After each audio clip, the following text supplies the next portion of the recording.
Dear ladies and gentlemen, I would like to warmly welcome you all to our webinar. My name is Ursula Kopp. I'm part of the team of the Institute for Managing Sustainability at the Vienna University of Economics and Business. I'm your facilitator for today. And together we would like to look at the value of due diligence beyond regulation from different perspectives. We are looking forward to inputs from 4 different speakers who are able to cover the different perspectives from consultancy side, from industry, from the European Commission side, and from the OECD. I will introduce each of the speakers to you a bit later. But first, let me give the floor to André and to Angelo for an introduction. Good afternoon, good morning, good night, wherever you join us, from wherever you join us. It's a pleasure to welcome you to our second webinar in a project called Diligence. This European project started a few months ago, and it's my great pleasure as coordinator of this European project and founding director of the Institute for Managing Sustainability to welcome you to this event. The Diligence project is a European funded project. Angelo, next slide, please. And it deals with supply chain responsibility. So as many of you have a background in this, I think I do not need to explain a lot on this. We have all experienced supply chain disruptions in the last years, from the microchip crisis to the crisis with the Suez Canal to the crisis because of the war in the Ukraine. And there are even more crises coming up now with Trump's taxes and with all the disruptions they cause. At the same time, we've seen that there is a lot of regulation coming up, not coming up, coming up, not coming up, coming up. We are not sure about it. If we have a look at the European level, it's a quite 1 step forward, 3 steps back, 2 steps forward, 5 steps back situation with all these regulations and all the policy claims. However, we see that there are a lot of benefits to go beyond compliance and to go beyond the minimum requirements. We're quite aware that many companies suffer from the administrative burden and from the complexity of managing complex supply chains. However, out of empirical work we've done with my team, we can say that supply chain responsibility creates long-term value. It strengthens the resilience of supply chains and also of individual companies. It reduces risk, it preserves reputation, and so on. You see that on the slides. However, there's one more point that we could add to the number 9 or 10. We found that companies that collaborate along supply chains can co-innovate. They innovate beyond their corporate boundaries. They innovate along supply chains. And we think this is really a big business case we would like to have a deeper dive on. So that's the starting point, supply chain responsibility. What is Diligence? Diligence is a European funded project. I mentioned it before, 3 years duration, started a few months ago. We will develop a virtual one-stop shop, so a kind of platform that you can access for free and where you find a lot of information. You find a lot of information about regulation, standards, digital tools. There are a lot of, well, the market is quite intransparent and diverse. There are a lot of consultancies out there, a lot of auditing and assurance companies, blockchain you might have come across, European data spaces, simple checklists, self-check tools, whatever, ERP tools that integrate supply chain responsibility in your daily business. And we collected a lot of them. We started with just a few dozen. Now we already have more than 300 tools at hand that we carefully screen, assess, test, and where we'll get access through a navigator. We will also support tool providers. So if you're a tool provider and you want to increase your technical and methodological maturity, collaborate with us, join us. We will have special offers for you. We will develop lighthouse cases of highly successful companies, and we will also have some case studies with people affected, might be stakeholders, might be people working at companies in the global south. If you want to know more about it, there will be an official launch event of our one-stop shop in early September, virtually and on site at the World Resource Conference in Geneva. So if you're just in Geneva, around Geneva, next to Geneva, or you always wanted to go to Geneva, best opportunity, beginning of September. Next slide, please. So the one-stop shop will offer information as well for beginners as well as for professionals. So we address both. We'll help you to navigate among these hundreds of regulation standards and digital tools. And we'll also, in the end of this year, provide an easy self-check. And we'll also have some learning materials that perfectly fit your needs. The project is implemented by a consortium, as all European projects are, of very interesting, highly qualified and powerful partners. It's a real pleasure to collaborate with them. We have some NGOs, just like WWF or Solidaritate and Avima. We have corporate partners as KPMG, Static, and we have also some and Levin Sources, a consultancy, a boutique consultancy. You will know more about Levin Sources today because we have the pleasure of having Julie Schindall as one of our keynote speakers today. And we also have some of the so-called European networks and companies and organizations as EITO Raw Materials, World Resource Forum, and BRGM on board. So that's about the Diligence project. If you want to stay in touch, register at our website and we will invite you to everything that we do. And I can tell you, we will do a lot. Thank you very much, Andre. Angelo Spörk, our project manager, gathered some insights and opinions from you before the webinar, and he would like to summarize that now for you. All right, thank you, Ushi. First and foremost, thank you to all the participants who responded to the survey. In total, we received 26 replies, and our analysis shows that the background of these participants who contributed is diverse. For example, we had responses from company representatives, consultants, researchers, policy and NGO representatives. And this analysis also shows that nearly all participants indicated that they are at least somewhat familiar or even very familiar with the topic. So nice to see that we have an expert audience here. As part of the survey, we asked which aspects of due diligence are the most interesting for you. Multiple answers were allowed here, and the most commonly highlighted areas of interest are traceability and supplier database and human rights and environmental due diligence. Additionally, risk assessment and management and regulatory compliance are also of high interest according to the survey, and AI-based systems are mentioned later on. Regarding strategic benefits of due diligence, the greatest benefit for companies is seen in strengthening the resilience and stability of supply chains. In the second place is the reduction of supply chain risks. And in the third place it protects people and the planet.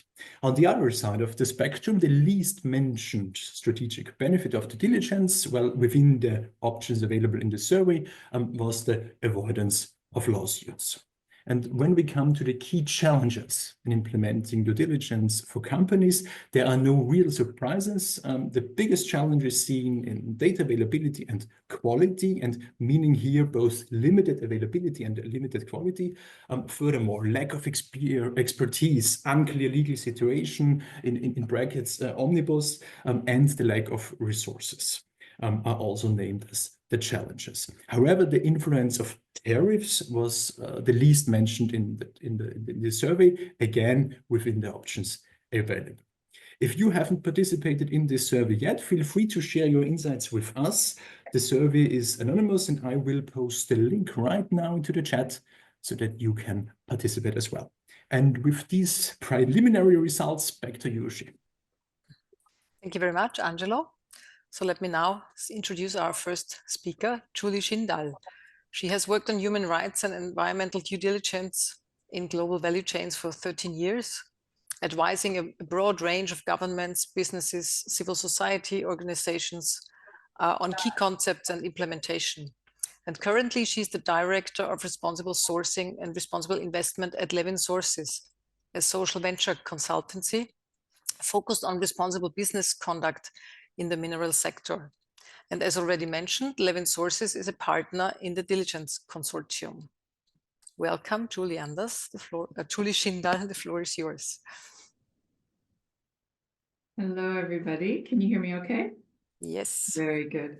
Okay, well, it's a pleasure to be with you today. And obviously, this is part of our broader 3-year program with Diligence. So it's very nice to be able to contribute. And what I want to be able to share with you today is because I've been working with a range, a really tremendous range of businesses and government, civil society, as Ursula said, for the last many years, I have an opportunity to offer you a little bit of an amalgamated or combination view of why businesses do due diligence for reasons that go beyond compliance. So I'm able to share some stories with you today, obviously anonymized, from some of my experiences in the past working with business that maybe help you get a better picture of how you can talk about building long-term value through conducting effective due diligence. And all the various drivers for that. And whether you're working for a business or a government, civil society, or you're a practitioner in another way, maybe some of these approaches speak to you and the businesses that you work with. I have found that for every business or government that has responsibilities under due diligence norms and some regulations, different arguments are compelling for them in different ways. So maybe one of the arguments or approaches that I share with you today will be compelling for you. So what's interesting that I want to sort of begin with is, again, looking back over the experience that I've had, is that I've seen real trends in terms of why people undertake due diligence. And I'm sure that many of you on this webinar today have also seen those trends if you've been around for a while, and I know some of you have. So what's kind of interesting is that as much as the regulation of due diligence is welcome, and I want to make that very clear, it creates an even playing field. It clarifies expectations, which is very, very important for business, especially because investing in due diligence requires an investment. It requires time. It requires know-how. You don't want to do that and then have expectations shift. However, an interesting observation that I have had and many other practitioners I know who've been around for a while, and maybe some of you on the webinar today have also had this observation, is that as we see increasing regulation of due diligence, I see a little bit of a retrenchment into some sort of tick box approaches that begin to feel like a burden. And it can be very expensive to approach things in this way. And so I'm very pleased that this webinar today can bring us back to that broader spectrum of value that we see coming out of effective due diligence. And I keep using that word effective because there are very different ways that we see due diligence being practiced. And I would argue that the one that is not burdensome and brings real value is the one that is effective due diligence. If you're practicing a little bit more of a tick box or back covering approach, it will indeed feel like a burden, and indeed you will miss out on some of those long-term value creation opportunities.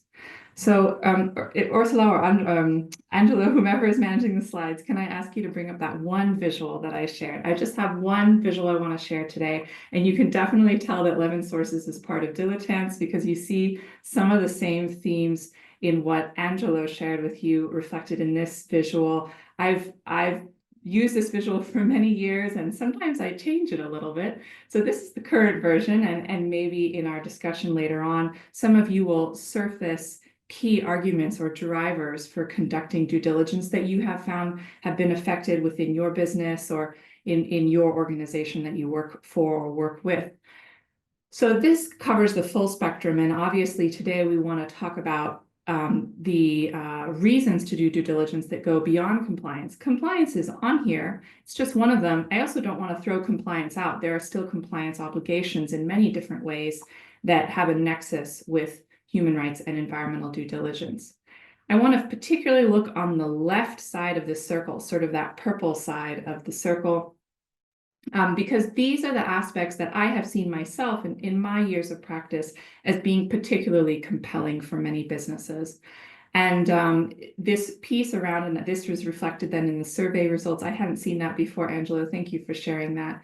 That really understanding the impact of your business on people and the environment builds your overall understanding of what does our business do and what are some of those external factors that can affect how we do business. That strengthens the business's overall resilience and stability, and particularly when we talk about the context of value chains. And just recently with breakdowns of global value chains from COVID-19, for example, this became very evident that businesses did not always have a good handle on where their materials were actually coming from, especially as you go deeper in a supply chain. The other aspects, positioned as a business partner of choice, and in this I'm really talking about a supplier and customer relationship and a business-to-business relationship. People sit at different parts of the value chain. Businesses sit at different parts of the value chain. And I know that there can be some tensions in those relationships sometimes, feeling, oh, they're always demanding things of us, or, oh, they're not providing us with the information that we need and the confidence we need that they're doing business in a manner that is responsible and sustainable. And yet, of course, a business that can really demonstrate to other business customers that it understands what its impact on people on the planet is, and that it's taking steps to make that impact as positive as possible, that's kind of an obvious business partner to go to. And so that's what I mean when talking about a business partner of choice. And finally, this piece on investors, I'll share a story shortly here about where the aspect of financing comes in for real economy companies, and just how much of a driver for due diligence, effective due diligence, the financing role can play. And I know some of you on this call, I notice some of the names here do come from a background working with financial institutions. So you may be very well familiar with the role that financial institutions play in driving responsible business practices by real economy companies. So if you can just take the slide away for a minute, I'm done talking about it. And then I want to share a couple of stories here that might be interesting to you. I'm just going to cover that part of the slide that I said I tend to find are the most compelling for businesses. I don't want to diminish the other aspects. For some businesses, they can be very important. So going over, or to share a couple of examples. So this whole customer of choice piece, I'll just tell a little story here as an example. So I worked with a business a couple of years ago where they sell to other businesses as their customer. And it was just getting really difficult for them to navigate all the different requirements of their customers. There was sort of an industry standard on what responsible sourcing would look like. But the way that the customers applied it was very different. And some of them had additional things they wanted to require because, as is usual, they felt that that industry standard didn't hit all the things that it needed to address. And so for this supplier business, it was just getting so difficult to navigate the different asks. And it also recognized that responding to these different asks was not something it could turn very quickly. It would need years of preparation to meet some of the requirements from its customers. So if it was going to make that investment, it wanted to be sure that it would be worthwhile. And the other thing about this business is they had, as many businesses do, this was not a very large business. It was a medium-sized business. They had limited resources for due diligence, and they had limited in-house understanding even of what responsible business conduct looks like. But luckily, and I think this is true for many of you, they did know about these two key global norms that really define what is responsible business. And that's the OECD guidelines for multinational enterprises and the UN guiding principles on business and human rights. And so we took this as the guiding light. And what enabled this business to find a pathway to be the customer of choice was say, we know that the expectations of our customers is never going to be higher than these global norms. We can have a different conversation about industry standards or this regulation or that one, or a certain auditing standard, for example, where we might think, oh, well, this is not good or that's not good. But the OECD guidelines and the UN guiding principles really set the bar, and that does not change, and that is constant. It has been constant since 2011.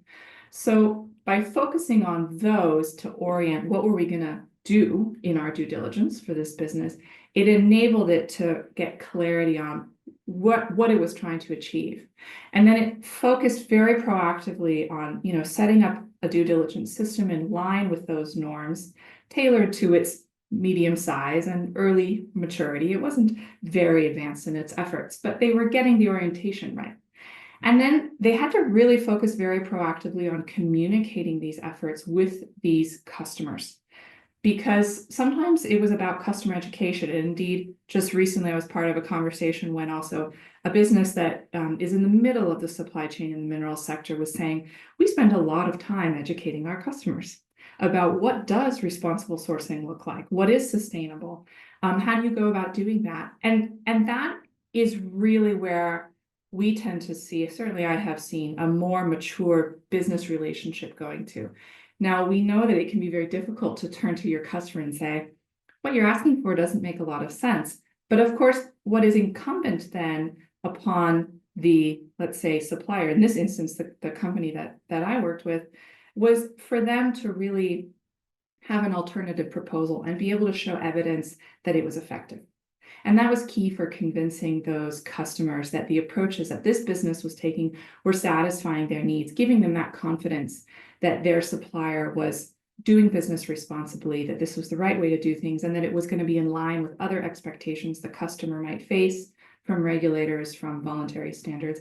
And of course, it was already aligned with these global norms, which also apply to the customer. So another example to share with you is, I said I would, about being investment and financing ready.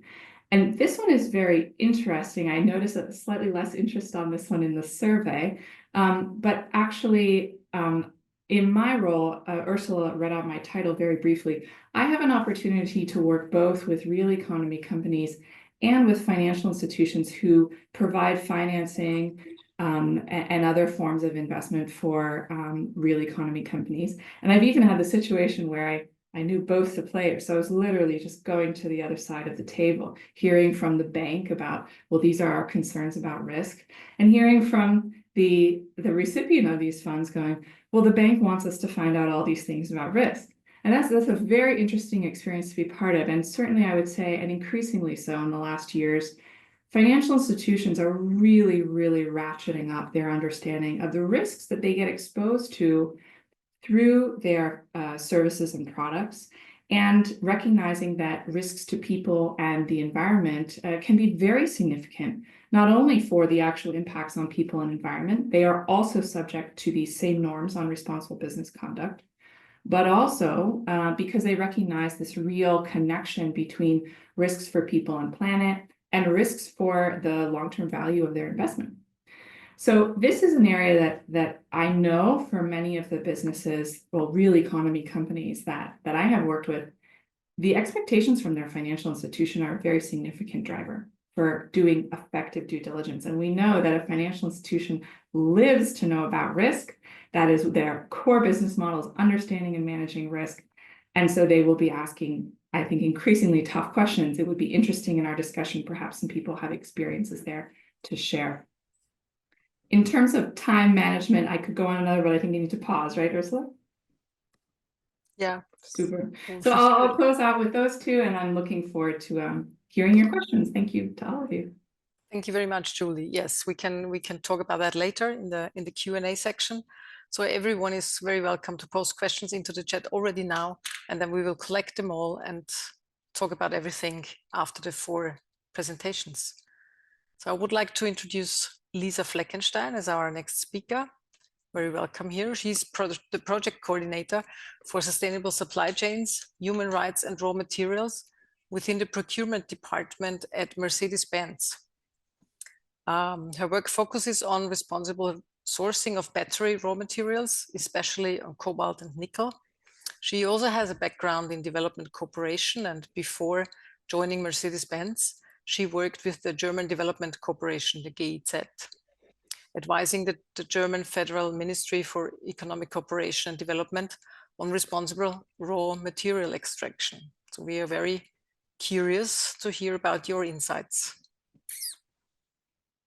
Thank you so much, Ursula. Hi, everyone. And first of all, thank you so much for inviting me to today's panel and for giving Mercedes-Benz the chance to talk about such an important topic.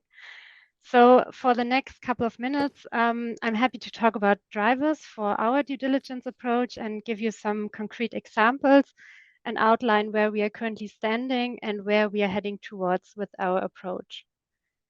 Next slide, please. So a wide range of stakeholders are watching our activities very closely, and I guess this is not very Mercedes-Benz specific. And I just noticed that it looks very similar to the slide that Julie just showed. So sorry for that, but I think it's a bit of a different focus here. Yeah, so again, saying growing stakeholder pressure from consumers to regulators makes human rights due diligence not only a moral obligation, but also a strategic necessity for us. And to name a few examples here, of course, media plays a vital role in shaping public perception and holding companies like Mercedes-Benz accountable, also NGOs, They advocate continuously for the protection of rights holders and demanding greater transparency. But also we, as a luxury brand that values sustainability and integrity, we want to make sure that our products for our customers are clean, not only in terms of emissions, but also in terms of the social impact that our business has on people and their rights on a global scale. But again, respect for human rights might once have been seen primarily as a reputation issue, but I think today we are very past that stage where it's just a nice to have issue. But we also address the issue, for example, for economic reasons, so to say. Also, Julie mentioned this. Investors are paying increasingly attention to sustainability in their investment decisions. They are explicitly seeking the dialogue with us on this topic, as well as asking detailed questions. And I just had a call with some of our investors just yesterday on our responsible nickel supply chain. So it is really true that there's an increasing ambition to invest in companies that demonstrate respect for human rights and environmental standards. And of course, I have to mention this. We are all aware of the regulatory requirements for human rights due diligence. They are steadily increasing and therefore also increase the risk for strategic litigation if we do not comply with those requirements, which, for example, can result in legal, financial, and reputational consequences. However, our approach is and always has been to stay ahead of the regulation. Because this prevents last-minute compliance efforts, which are often rushed and expensive, and honestly also not very effective. But the major point I want to raise here on the slide is our active risk management, because it's no longer about reactive mitigation, but about active risk prevention. By proactively identifying and preventing human rights violations before they occur, let's be honest, we do have advantages. For example, cost avoidance. Prevention is cheaper than reaction, and managing risk proactively avoids high costs of damage control, such as legal fees, fines, operational disruptions. And also early action limits loss exposure, which helps maintain profitability and of course the risk of supply chain disruptions. And secondly is also operational efficiency. By early risk identification, we are enabled for better planning, for resource allocation, for reducing inefficiencies, for smoother operations and less time spent on emergency intervention or crisis responses, which I guess all of us are very well aware of. So it means that we can only assure the lasting success of our company if we not only comply with the requirements, but proactively establish processes that enable sustainable corporate governance. And what I want to highlight as well, which is actually pretty cool or super motivating, is to have the backup from our management for this important topic, because already back in 2020, our board of management decided to make annual targets in the field of human rights relevant for remuneration. And this was to account for the strategic importance of the topic. That means that the reliable remuneration for executives and the board of management, of course, among other things, depends on whether specific goals in the field of human rights have been achieved or not. Next slide, please. Yes, another very important channel for our due diligence work is the exchange with external key stakeholders and of course also watchdog organizations. We do need the exchange with NGOs, with affected communities, with workers on the ground, with the media, but also all the actors along the supply chain to get a better understanding on the situation on the ground and how our business might affect each step, each person of them. And therefore, our approach is to be as transparent as possible. We are always open for exchange, for example, for background conversations with media, for stakeholder dialogues with NGOs. We do have a lot of calls with our suppliers and sub-suppliers. And I mean, what is the most important fact about this? That we actually care about the results that we get from those exchanges. I have listed some examples here. For example, In the Amnesty report Recharge for Rights from the end of last year, Mercedes-Benz was ranked best among the car companies, but of course, still with a lot of room for improvement. And we actually did really closely look at the categories and the subcategories. And for example, we only got 1 point in a category of gender responsive due diligence, even though that we are very well aware of the fact that human rights violations are not gender neutral and should not be treated as such. So we started to look at our own due diligence processes and honestly could easily identify gaps and potential ways to include gender responsive due diligence in our processes. Another example was from our Sustainability Day back in 2023. During the Sustainability Day, we got the feedback from different stakeholders that they really liked our raw material report, but sometimes they did not understand why we chose a specific measure to tackle a specific risk in our supply chain. So we decided to make this more transparent and understandable and developed a theory of change for every of our assessed raw materials. And the theory of change is a method that illustrates how specific activities contribute to a subsequence of results, ultimately leading to a desired impact.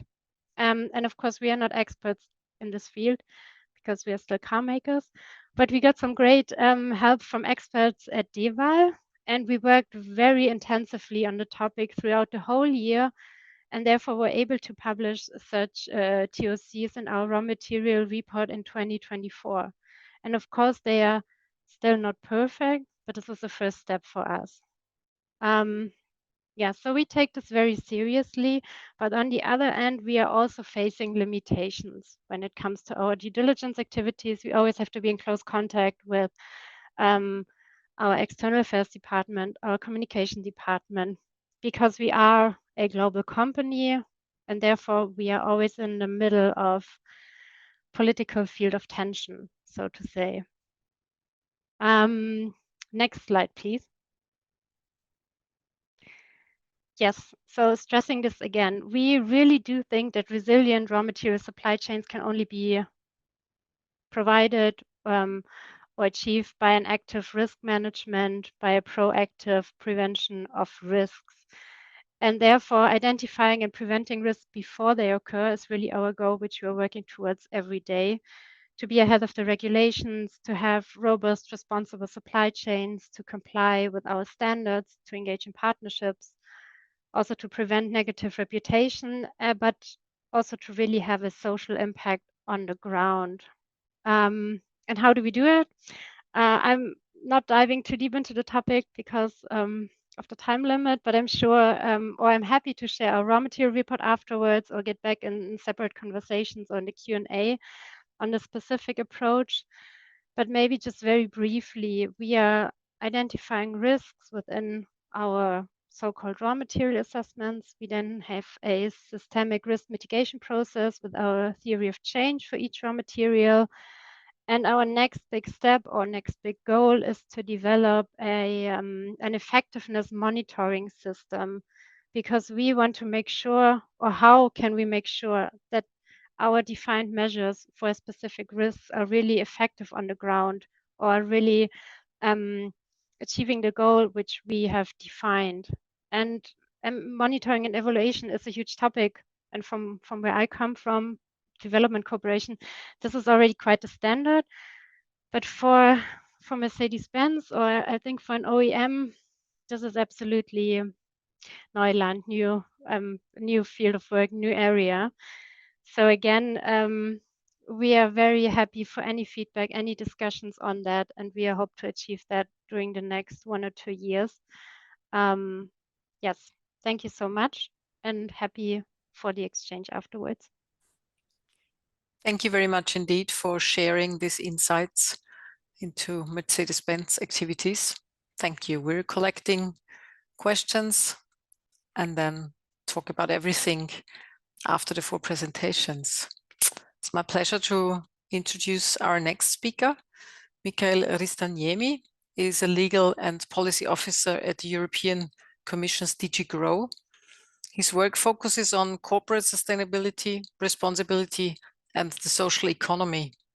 And before joining the European Commission, Michael worked as a lawyer and sustainability director in the private sector.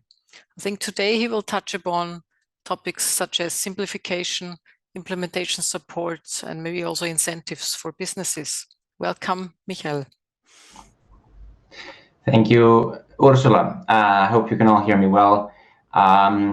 And good afternoon. Indeed, I work at DG Grow, which is the Department for Internal Market and Industry, and in the Responsible Business Conduct Unit. And yeah, I think the theme of the webinar is certainly timely, not only now but in general. And I think well, as the Commission, we wouldn't comment on the business's rationale to do something or not, but certainly there's a robust academic evidence base on the so-called business case for corporate sustainability, both in terms of financial performance using different metrics, but also resilience at large. So very interesting to hear the previous speakers and also the survey results that are aligned with this, I'd say, academic consensus.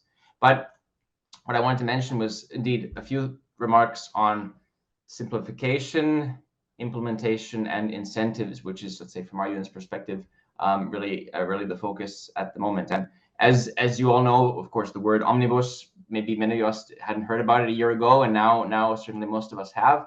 One thing that a year ago already was the case was a pursuit of simplification at the Commission side. Already in last year's work program, there was an announcement for a reduction of reporting obligations of 25% and 35% for SMEs. And this is something that we're working towards. In the recent competitiveness compass was published in November, it sets the sort of the vision for strengthening Europe's competitiveness. And one of those aspects relates to simplification. So burden reduction, and efficient use of regulatory tools, but without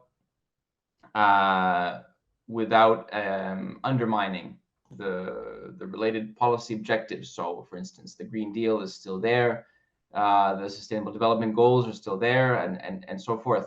So, how to do things in a more simple way, without undermining the objectives, because with the idea of that making rules easier to comply with, proper compliance also becomes more easy. Also, by the way, proper implementation by member states, given that many of these pieces of legislation are directives.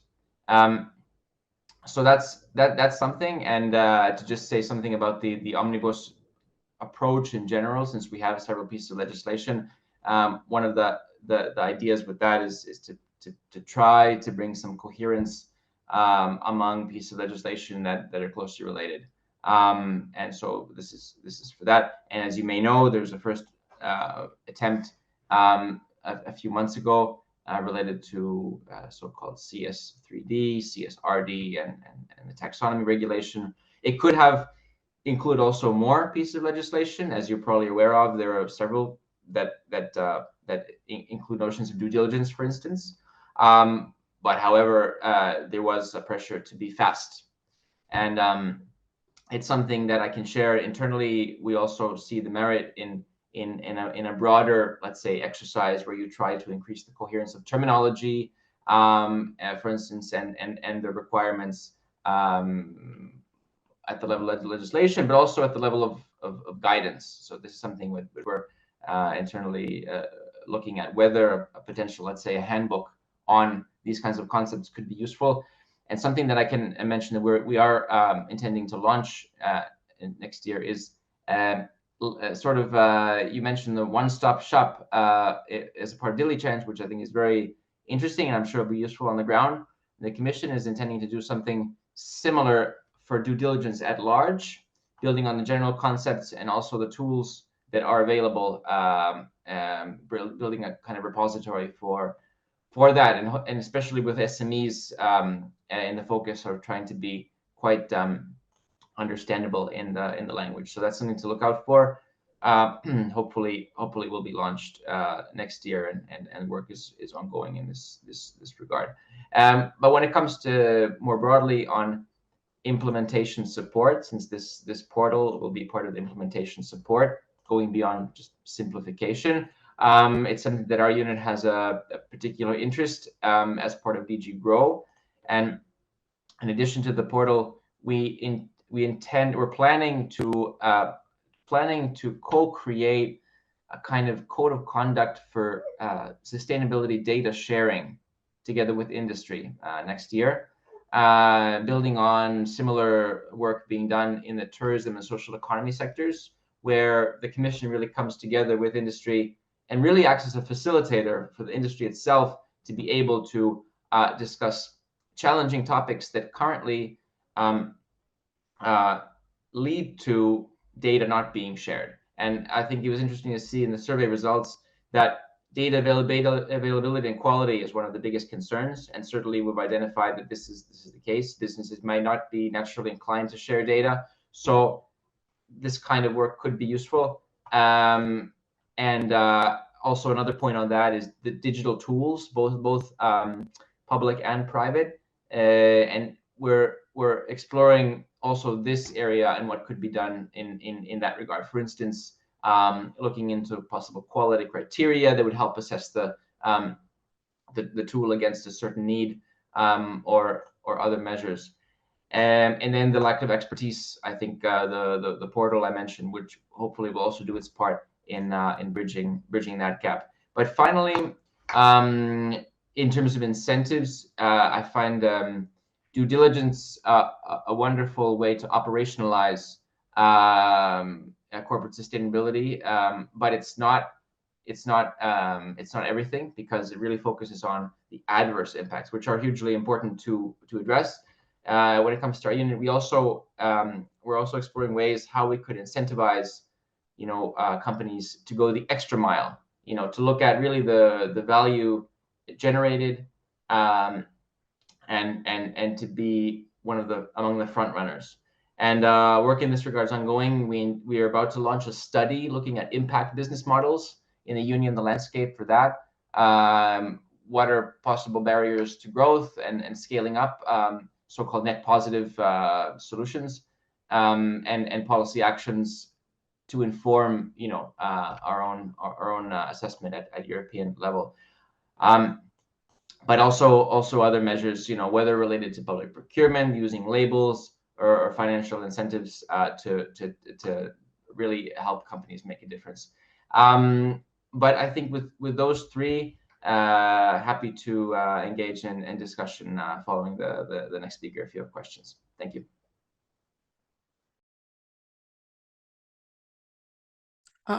Thank you very much indeed, Michael. Thank you for being here at this webinar. Our next speaker is Benjamin Katz, but he announced before that he might be a bit late because he's jumping to our place from another very important meeting.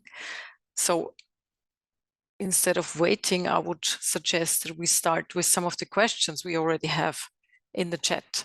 And I would like to start with one question to Lisa. That was the first question that we got, that says, does Mercedes collaborate with their stakeholders bilaterally, or do they convene stakeholders together occasionally to increase overall awareness, capture widely held views, and or feed into setting of ESG targets?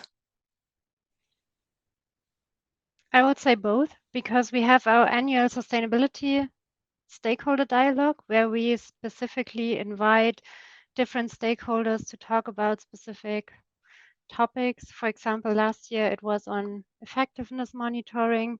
We're currently discussing the topic for this year. The year before it was on the theory of change.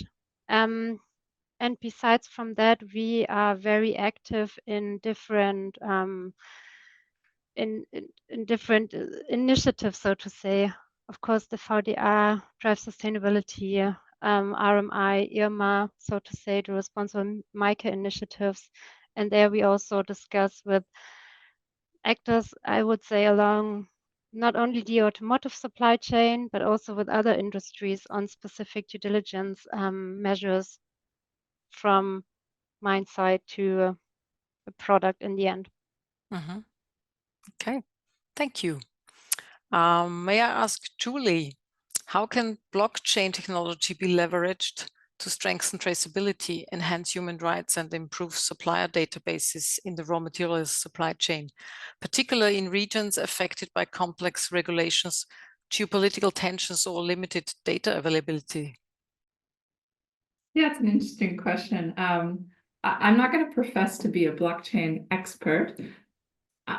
To be honest, maybe this is a provocative answer.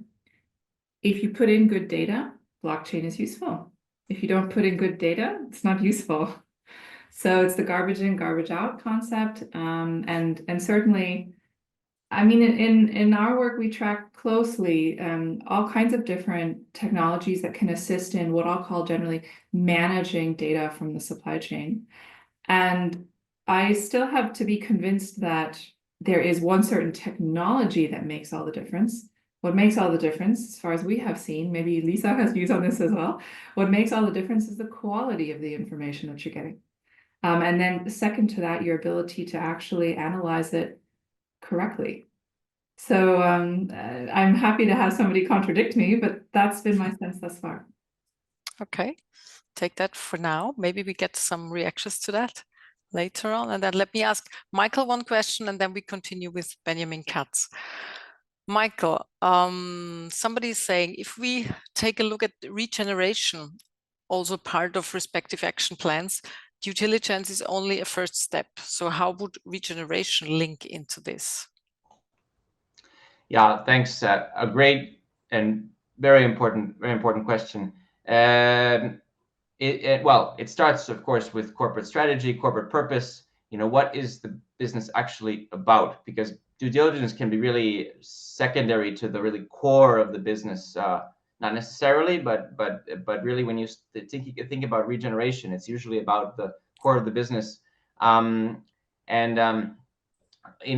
EU law, SFDR, which is for the financial sector, defines sustainable investment being such as an activity that contributes to a specific environmental or social objective and doesn't harm the others. So they do no significant harm in a kind of principle. You have a minimum threshold, but you have like a clear positive contribution. In impact investing, you have notions of intentionality, measurability, and additionality. So let's say from a micro perspective, if you're at a business, you know, looking into these kinds of things, of course, it'll be more relevant for some businesses than for others. But it really starts with the strategy or overall value creation model, really. And therefore, we're looking into the so-called impact business models. That's about this. And already now, many, you know, all of us, we can look into how businesses discuss about these things in their CSRD reporting, which is about both risks and opportunities, about the positive and about the negative. So it's all there. So far, it's more in the realm of the theme of this webinar, really, let's say, beyond legislation. Regeneration is not required by EU law, but rather is something where there could well be a business case for many companies. Mm-hmm. Thank you very much for this answer now, and very welcome, Benjamin Katz. Great that you could make it. Benjamin is leading the work on responsible mineral supply chains at the OECD's Center for Responsible Business Conduct. This was established to promote the implementation of the OECD due diligence guidance for responsible supply chains of minerals from conflict-affected and high-risk areas. And today he will touch upon maybe market requirements, risk management, and the topic of investment in his short talk. Welcome, Benjamin. Thanks, Ursula. Sorry, everyone, that I'm late. It sounds like the discussion has already gotten quite granular. And indeed, I mean, I think even in the current context, it's clear that due diligence and the incentives and really both in terms of carrots and sticks for responsible business conduct in the mineral sector will endure. And that's not only because people have to do it, it's also because it creates value in the supply chain, and it helps access minerals in contexts that otherwise might not be possible. So I think starting maybe with the most concrete reasons that that minerals due diligence will be necessary, independent of kind of the course that the regulatory landscape follows, is increasingly it is simply a market requirement. So not only, I think probably a lot of people are on the call are familiar with audit systems that exist for different supply chains. Right now it's at 15 different mineral supply chains. I won't name all of them, but pretty much beyond those core or typically considered conflict minerals like tin, tungsten, tantalum, and gold. It also includes now all the base and industrial metals that are traded on the London Metal Exchange because of their brand requirements based on our guidance. It's also, for example, the London Platinum and Palladium market. It's the London Bullion Market Association. So there are basically a proliferation of market requirements for due diligence and for audits, especially where there is there are risks in the supply chain. There are also investor demands. People may be familiar with the 2030 Investor Commission for mining. So that's led by the Church of England Pension Fund. They have a huge amount of assets under management, and they're really driving expectations in terms of their investees, whether that's on everything from tailings management to addressing conflict risks. So this is not going away, I think, in terms of expectations in the market or investors. But then I think on the positive side, more on the carrot side of the spectrum, there are a lot of contexts where the raw materials are really only accessible by exercising some level of due diligence. That's for a number of reasons. So if you think of kind of the higher risk context, of course, DRC has been on everyone's radar for the last 15 years or more.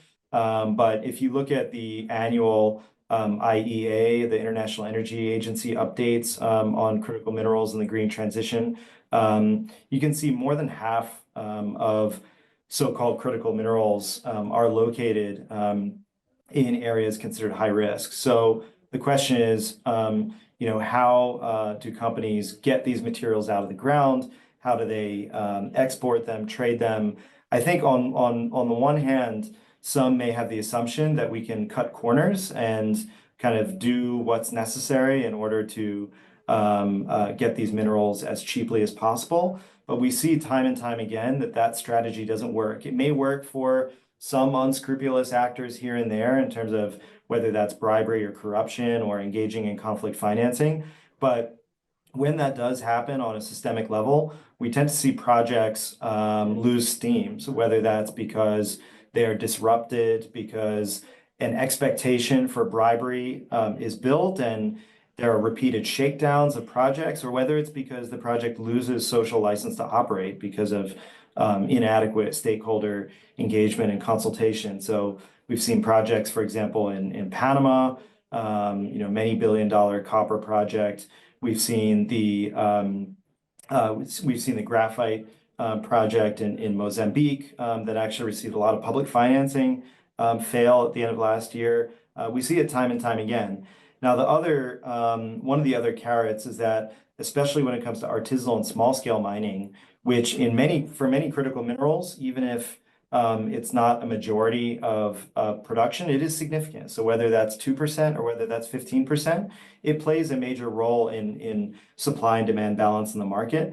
And in some cases, this material also is only accessible if companies are willing to engage in a formalization process through due diligence. And finally, I think it's probably on a lot of people's radars, these memoranda of understanding, strategic partnerships. They're called different things by different countries, but the United States, France, the EU, Japan have been signing them with different developing country mineral producers. There are also development banks like the European Investment Bank, the Asian Development Bank, others that are looking to either expand their footprint or get into extractives for the first time. And to meet these financing institutions' expectations for risk management, often in contexts where there isn't a lot of data, due diligence can help generate that. So I think everywhere from hard requirements to incentives and positive reasons to engage in due diligence independent of regulations, this is here to stay. Thank you very much. Thanks indeed that you could make it to our webinar. And let's have a look. Everyone who would like to give a comment in the chat or post a question, our 4 speakers would be happy to discuss further issues with you. Feel free to write something. I also ask the speakers to have a look into the chat. There are some things or some comments already. Oh yeah, there is a question to Ben. Survey respondents highlighted, okay, we did a little survey before the webinar and asked the participants what they find most interesting. And quite some of them highlighted traceability in supplier databases. What data are they expecting to see in such databases, and how do they imagine such databases would be kept sufficiently up to date? Do you have any thought about that?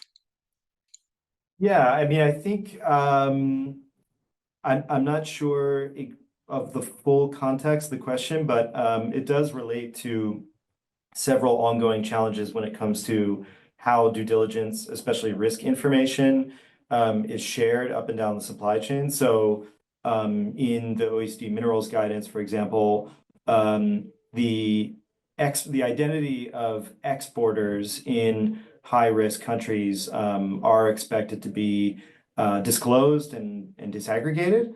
Of course, there's somewhat of a loophole, as some may see it here, which is that the designation of high risk, we're not prescriptive on that. Of course, the European Commission has a list in line with the conflict minerals regulation, but that's also limited to foreign minerals. So it can become somewhat subjective, and we do see audits, for example, where companies claim that their sourcing is entirely low risk, and then when you look at the list, it kind of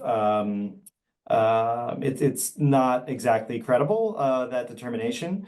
And so there tends to be a lot of, wherever sensitivities arise, there tends to be a lot of apprehension about sharing some of that sourcing information. Now, some companies, they're dealing with it by embedding disclosure requirements into contracts. That is pretty difficult when it comes to actually having kind of a shared database where some of this information can be found. There are different approaches being proposed. So in the European battery regulation, of course, they're in the emerging guidelines, implementation guidelines for it. There's a role for third-party entities that manage and data and kind of help it get to where it needs to go without publicly disclosing it. The Responsible Minerals Initiative is also working on that. But I would say we don't have an immediate solution in sight, especially where there are very important countries in the supply chain that have data that have restrictions or data restriction regulations. Mm-hmm. There is a OECD traceability report 25 available, right? Exactly. So yeah, we talk about this challenge. It's a joint report with the IEA. We discussed this challenge on interoperability. For the companies on the line, I'm sure if they source at least partly from China, it's pretty difficult not to. Mm-hmm. So they may be familiar with something called the Chinese due diligence guidelines for responsible mineral supply chains, and that was determined by the London Metal Exchange using our methodology to be aligned, at least in terms of the standard last year. In terms of the implementation, there hasn't been that assessment or that component of the assessment has not been released yet. So I think it's just like, we need due diligence not to be tick the box. That sounds really cliche, but I think the downstream companies, what they should be looking for is, try to understand not just if their suppliers that may be smelters or refiners are conformant or non-conformant. They should be trying to understand the findings of the audits regardless of conformant status. So what were the issues identified, even if they're not, fatal issues in terms of conformant status? How can we address them? If there's a delayed audit, why is that? What they should be trying to understand the risks and the supply chain independent of who's on, what list. Mm-hmm. Mm-hmm. Thank you. I would like to pass this question also on to the other speakers if you have anything you want to say, anything about traceability, but also one other question maybe to all of you and see who wants to say something. We see increasing legal requirements for companies in the field of DD. Do you see any trends where companies are outsourcing due diligence processes or building own expertise or personnel? Feel free to jump in. Julie, would you like to answer to that? Sure. Maybe I'll also come on the back of Ben's comments as well. Mm-hmm. Ben. Because I think, he was making some good points that I kind of just want to put a little cap on, because in my remarks, I also talked about some trends that I've seen in the last 13 years on minerals due diligence and in other sectors. And I think the issue around traceability and keeping track of information is that it can become all consuming in the due diligence. When in fact it's just one piece of it, and we see a lot of then sort of focus of resources on that and a lack of doing the actual management of the issues.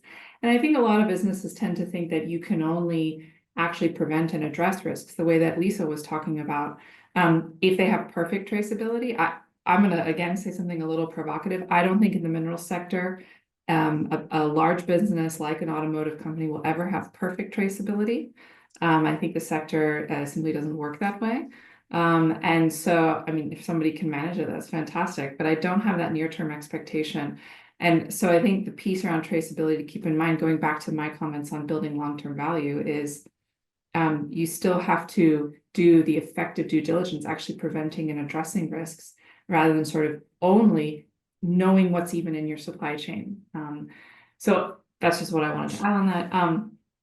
In terms of then the other question, sorry, can you remind me? Yeah, whether companies are trying to outsource the due diligence process, or they have their own personnel and expertise. Yeah, that's a really interesting one.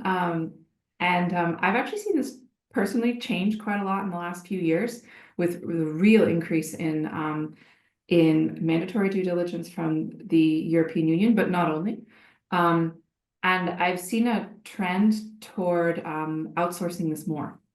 When I would say sort of the period, and I'm speaking just very in my own personal observations, other people might have had different experiences, between roughly 2013 and maybe 2020. I saw increasing internal expertise and people managing responsible business conduct within the business, really building expertise, building cross-functional expertise, gaining that buy-in. And last year in particular, even when I was at industry events, hearing from these long-term internal experts that all of their efforts were going, one person described very frustrated, it's going to waste. So that might not be true across the sector, but I do see that there has been a real shift in the last few years on this. And I'm kind of curious how it will shift again, because of course we are now in a time of uncertainty around whether the degree to which due diligence will be regulated. Thank you very much. Maybe Lisa, can I? Yes, please. Yes, can I also add on what Julie and Ben just said on the traceability topic and also on the standards, because for us, as Julie said, it's we are not sourcing directly any raw material or any battery raw materials currently. So as an OEM, we are very far away from the actual risks on the ground, sometimes up to 8 to 10 sub-suppliers in between. And last year we got a quite interesting number that we were able to trace 346 suppliers and sub-suppliers within our battery cell provider supply chain. So this is a really a huge field, and there was just research from 1 year, and also raw material supply chains, they are highly complex and very flexible. I mean, this could not be occurring by now, so to say. And that's why we really intensively work with standards. And I do see the point from Ben that we also have to closely follow up on recommendations, and not just only conformant or non-conformant, but also what do the corrective action plans say, for example. And this is actually pretty important for on which standard you're looking at, because not all of these standards are very open or transparent about the results. They might just upload an executive summary on the website, which for us as Mercedes-Benz, we decided that this is not an acceptable standard then. We have defined some quality criteria, what a good standard does have to look like. And one of the criteria is really the openness, or the if you can have a look at all the results from the audit and the corrective action plan, so to say. And we also uploaded some kind of document from this on our website. It's called Standard Guidance. I can share a link afterwards. Thank you. There is a question that might be a follow-up to what you just said. There is a lot of debate on the downstream side. Can I take myself? Yes, please. I would prefer Sarah, sorry. Stefan Soring, University of Kassel, Germany.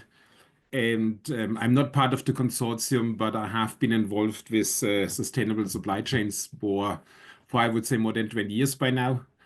And we have also written on mineral supply chains, a couple of publications and such things. So I'm familiar with the debate. And I wonder a bit about the focus, and that's what I'm trying to challenge. Yeah, because even the traceability issue typically rests at what we call the upstream focal firm. And the upstream focal firm is quite often a smelter. And in the smelter, quite often you lose a lot of traceability opportunities, because if you get certain minerals from certain parts of the world together, you melt them in one go, then that's it.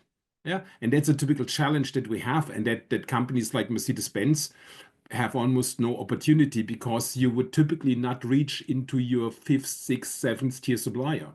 And I think this is where, sorry to say, but there's more academic debate on such things, on how to address this at all. And that's, at the moment, I would say it's a perspective that I basically do not see, because you would have to be in touch really with the upstream focal firms to see what can they do on respective issues. And if you look at wider regulation, then that was addressed in some of the standards already. And there's also comparative analysis of different standards, what they can do, what they cannot do, and such things. Sorry, let me stop here. But that's why I would see, why I would change the traceability issues, because once more, a lot of this can be lost in the process due to the very processing that is typically done. That's what was I going to ask is, yeah, how would this upstream part of the supply chain be addressed? I might direct my question to maybe Michael and Ben with a view on that, or Lisa as well. Ben, happy yes, to come please. in here. I don't know if Michael wanted to first. No, sure. Go ahead. So, yeah, I mean, just to be clear, so our mineral standard is not prescriptive on traceability. Traceability is one means to exercise or to establish a system of controls and transparency over the supply chain. There's also, even where traceability may be used, so the OECD due diligence guidance sets out a division of responsibility for upstream and downstream companies, and not really in any circumstances would call for end-to-end traceability for the reasons that you set out, Stefan. So for the downstream, this would be mapping their supply chains to the control point, the smelter refiner, and then the smelter refiner, in some circumstances, and I think, you know, we say in the traceability report that increasingly it could be a boon to transparency to establish traceability where it is feasible between the smelter and refiner and the mine itself, especially for high risk areas. And so that would, I think, basically the approach that runs through all of our standards on responsible business conduct is risk-based, meaning where the risks are more significant, that calls for greater attention, more granular approaches to risk assessment and traceability can help with that. Thank you, Ben. Michael, you wanted to continue? Sure, thanks. Yeah, and very interesting to follow this, very sector-specific discussion, because we also have a unit that's more, focusing on this sector. I come more from a general perspective, and in that regard, I do want to echo the importance of the risk-based approach. And by the way, in this omnibus, all of this discussion, the risk-based approach is still very much something the Commission subscribes to. When it comes to the traceability, the only point I wanted to make there was that the importance of interoperability of the different systems as part of the digital tools aspect I mentioned, and also touches on the question of the outsourcing. In that, I think where did you grow? So I think coming from a business perspective, it's unreasonable to think that all companies should need to be self-sufficient in terms of getting all the information, processing it all by themselves. Rather, in many cases, it'll make sense to collaborate, whether it's industry scheme, multi-stakeholder initiative, digital tool, or just some kind of consultant. In some cases, there ideologically might be differences, but I think what's important is the end result, in that when it comes to the environment, social questions, that businesses can be a force for good as much as they can, and due diligence is a way to operationalize at least the adverse impacts. And yeah, so just to bring it into a perspective, I think to outsource or not to outsource, it's what we see certainly is that when it comes to digital tools, the market is growing at a rapid pace, and that's why we're looking into ways how can we help companies make sure that the tools that they intend to use are most fit for purpose, because the responsibility will still lie with the companies themselves, not the solution providers that help them. Thank you. There is one question whether the webinar will be available. Yes, we are recording it and we will make it available. And there is one maybe follow-up question on the outsourcing issue, might be for Lisa and Julie, I think. What do you lose when you outsource to organizations who may have little knowledge to the company's products and mission? What are the implications for the sustainability of due diligence outcomes?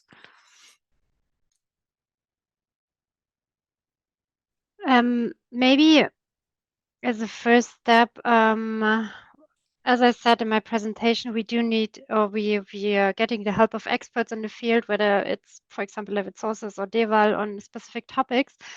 But for our due diligence measures, when it comes to really Mercedes-Benz due diligence approach and looking into our supply chain, I'm not sure. I mean, we are not able to outsource that because we are not allowed to give supply chain information to someone else, because this is highly confidential information. That's why we have to do it in-house. And within our team, we really hired from outside. I have a background in development cooperation. I have different colleagues, for example, geologists with very different backgrounds than you would expect for a car company, but that is some kind of what we are not giving away. So I can only partly answer the question because we're not doing it. But maybe Julie, you can add. Julie, Sure. Can you add to that? Yeah. I think that I talked about global norms, and I think the UN guiding principles set it out right. And in all the time I've been doing this kind of work, I think they're still right, which is that they foresee a role for expertise. And that might be from external parties, but that is not the same thing as farming out all of the due diligence execution to others. And indeed, for me, I've been asked to do things like that, and I'll be frank, that's a no-go. I can't do that. I can't deliver on that, just for the reasons that Lisa explained. Every business is different in the way that they approach their due diligence. So external expertise plays a very important role, but that is a different thing from externalizing the due diligence responsibility. I think it's still true all these years. I think they got it right back in 2011 with the UNG piece. Okay, thank you very much. If the other speakers want to add, please feel free. I'm taking a look into the chat if there are any more questions or comments. I cannot see any more questions right now. Maybe let's do a quick last round if you want, to all the speakers an opportunity to say or add something that you want to say from what you have heard so far, or any thoughts, anything you would like to give people for the future. May I start from the back now, Ben? Is there anything you want to add or haven't said yet? Sure. I mean, maybe just to leave people, stakeholders here, with the notion that, you know, I think we're of course always paying attention to how due diligence requirements are embedded into regulations, and that may ebb and flow. Yeah, I mean, hopefully it's clear whether that's for anticipating risks and addressing them proactively, maintaining social license to operate, and even trying to shore up security of supply in some circumstances where there's some uncertainty or some opacity in the supply chain. You know, I think due diligence really, it's a value proposition. It's not just a compliance exercise. Thanks. Mm-hmm. Thank you very much for being here. Michael, is there anything you want to add? What you find particularly important for the audience?